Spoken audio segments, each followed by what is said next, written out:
waxaan rabnay caawa inaan war saxaafadeed yar ka sameeyno cudurka coronavirus sidaad arkaysiin gadaashay waxaa taagan guddiga qaybihiisa kala duwanaa ee loogu talagalay inay ka shaqeeyaan ka hortagga cudurkan haddii aan hadalkayga ku bilaabo warbixin yar oo ka kooban waxyaalihii qabsoomay oo dhacay howlaha caafimaad ee xakamaynta cudurka covid wasaaradda caafimaadka waxa ay si joogto ah u wadaa baarista dadka looga shakiyo xanuunka waxay samaysay xarun lagu daaweeyo bukaanka laga helo iyo wacyigelin joogto ah dabcan iyadoo kaalmaysanaysa hay-adaha kala duwan ee dowladda laga bilaabo 10kii bisha Maarso wasaaradda waxa ay howlgelisay xarun lagu karantiilo dadka looga shakiyo cudurka covid-19 taasoo qaada ilaa iyo 100 qofood xarunta wali waa ay shaqaysaa dadkii la geeyay waa ay dhameysteen muddadii loogu talagalay hal qof oo ka mid ah dadkii lagu karantiilay waxaa laga helay cudurka dhammaan dadka la karantiilay waxaa diyaaradaha ay la soo saarnaayeen dad laga helay cudurkii dadkaasna waxay dhammaayeen ilaa iyo 166 qofood dhammaantood waa la socday xaalkooda waxayna dhameysteen muddadii la socoshada haddaan ka hadalno baaritaanka cudurka shaybaarka ilaa inta la howlgeliyay shaybaarka qaranka 7 Abriil waxaa la baaray 186 qofood oo looga shakiyay cudurka waxaa laga helay 80 qofood 80kaas laga helay 70 ka mid ah waa rag 10na waa dumar dadka u badan ee xanuunka laga helay waxa ay da'dooda u dhaxaysaa 20 ilaa 40 jir kuwaas oo ah 60% bukaanka la xaqiijiyay bukaanada la xaqiijiyay inay qabaan cudurka 100% in ka badan 90 waxa ay joogaan magaalada Muqdisho inta testiga lagu sameeyay markii laga soo bilaabo 16 Abriil 2020 waa 193 inta la xaqiijiyay inay positive tahay inta xaaladood oo positive ah waa 80 inta la xaqiijiyay positive ka ah ee labka ah waa 70 inta la xaqiijiyay ee dhadiga ahna waa 10 ilaa iyo maanta galabta waxaa la baaraya ku dhawaad 47 xaaladood kale oo aan sugayna berri haddii alla idmo natiijadooda haddii aan fiirino da'da ay u dhaxeeyaan dadka laga helay cudurka eber iyo 20 sano da'da u dhaxaysa waxaa laga helay 3 20 ilaa iyo 40 sano dadka jirana waxaa laga helay 48 qofood 40 ilaa iyo 60 jirna waxaa laga helay 16 qofood 60 iyo ka badanna waxaa laga helay 13 qofood guud ahaan tirada sidaan hore u soo sheegay waa 80 qof magaalada Muqdisho inta qof oo laga helay waa 73 magaalada Hargeysa waxaa laga helay 5 magaalada Kismaayo waxaa laga helay 2 tirada guud waa 80 ilaahay ha u naxariista jannadina ha ka waraabiyo waxaa cudurka u dhintay 5 ruux oo 3 ay ku dhimatay isbitaallo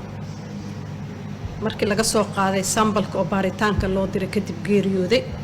dadkaas waxay u badnaayeen dad xanuuno hore la tacaalayo u ildarnaa ilaahay waxaan ka barinay inuu jannada ka waraabiyo daaweynta bukaanka wasaaradda waxay u asteysay isbitaal Martini inuu noqdo xarunta daaweynta markii isbitaalka loo asteeyay la tacaalidda bukaanka laga helo cudurka waxaa loo qoondeeyay 46 sariirood oo kaliya waxa yaalay 8 mashiin oxygen ah oo midkood uusan shaqaynaynin sidoo kale isbitaalka ma lahayn xarun daryeel bukaanada daran ICU waxaa la dhameystiray dhismaha qaybta ICU-da waxaa la dhigayaa 25 sariirood oo qalabkooda u dhameystiran yahay si loogu daaweeyo bukaanka u baahan ICU waxaa la kordhiyay tirada mashiinada oxygen-ka hadda waxaa yaala 50 sariirood oo leh mashiinka oxygen-ka kuwaasoo loogu talagalay in lagu caawiyo bukaanka uu xanuunku ku rido neef qabad.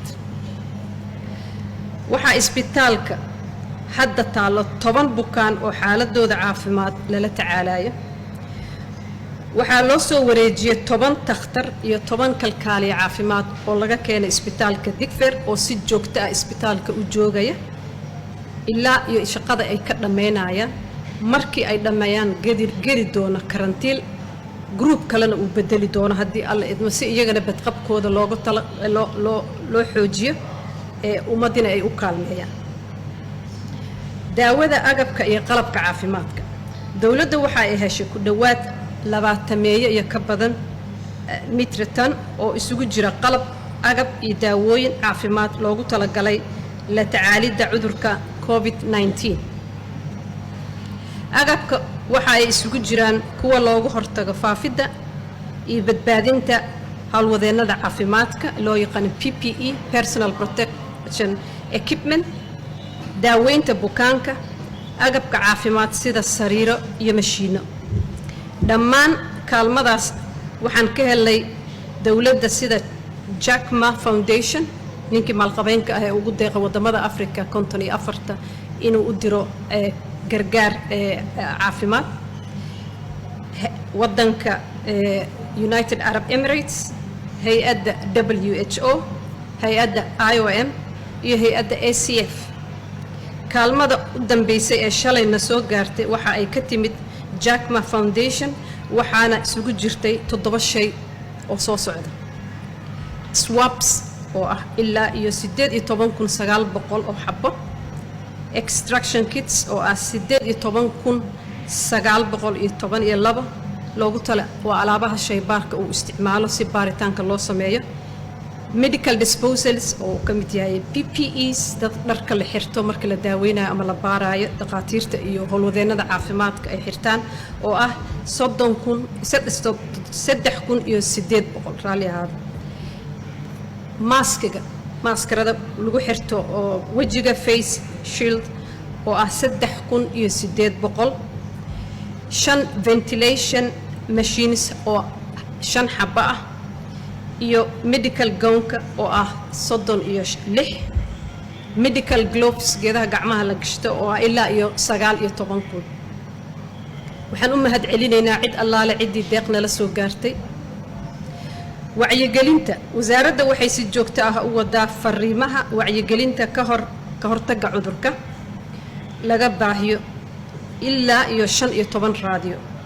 kuwaasoo ku yaala guud ahaan waddankoo idil. dhammaan tirada guud ee fariimahaas la rabay in la gaarsiiyo waa 6 milyan oo qofood ugu yaraan. wacyigelinta way socotaa. waxaan rabaa inaan u mahad celiyo cid allaale ciddii ka qayb qaadatay wacyigelinta iyo ka hortegidda cudurka coronavirus. walaalayaal, waxaan isku waaninaynaa mar walba in aan xakamayno cudurkan. ilaahay naga haayo.